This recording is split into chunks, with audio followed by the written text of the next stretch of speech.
I am the Tofu Golem. Please enjoy the video.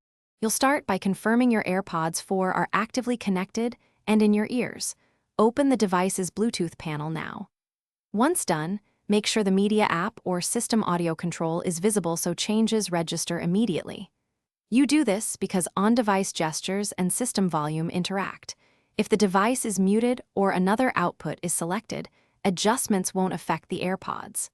Now that connection and focus are set, you're ready to use touch or system sliders to change volume. Now you'll change the volume using the method that works best for you. If you prefer hardware, squeeze the AirPods 4 stem to incrementally raise or lower audio. This directly controls the earbud's output.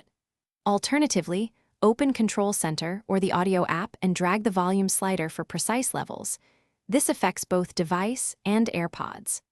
On iPhone, using the side volume buttons while the audio app is active offers another reliable option. Each method updates instantly, so listen and stop when you reach a comfortable level.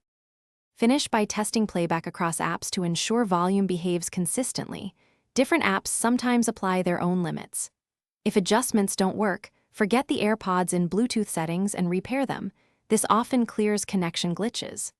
Also, make sure AirPods firmware and your device OS are up to date, and confirm the audio output is set to your AirPods.